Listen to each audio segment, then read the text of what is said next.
हे गाईज, माझं नाव आहे रिधी.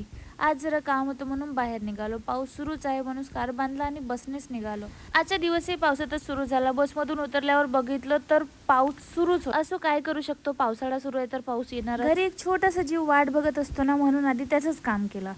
आपल्या माणसांसाठी आपण जसं काहीतरी घेऊन जातो तसंच या मुख्य जीवांसाठीही काहीतरी घेऊन गेलं की वेगळाच आनंद वाटतो. ते काही बोलू शकत नाहीत, पण त्यांची वाट बघणारी नजर खूप काही सांगून जाते. पाऊस असल्यामुळे बाहेरचं वातावरण एकदम छान वाटत होतं. खूप भूक लागली होती, मग जेवायला गेलो.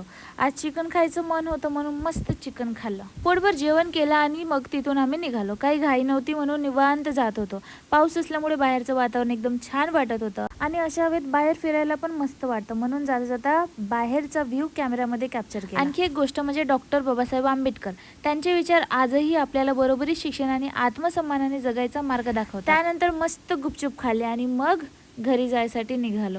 घरी आल्यावर मस्त गरमागरम चहा बनवला. बाहेर पाऊस सुरू होता आणि हातात गरम चहा, यापेक्षा अजून काय पाहिजे. पावसाळा सुरू झाला म्हणून तुम्ही पण स्वतःची काळजी घ्या आणि विनाकारण पावसात भिजू नका. बस आजचा ब्लॉग इथेच संपला. चला, काळजी घ्या. भेटूया नेक्स्ट ब्लॉग मध्ये. Bye bye.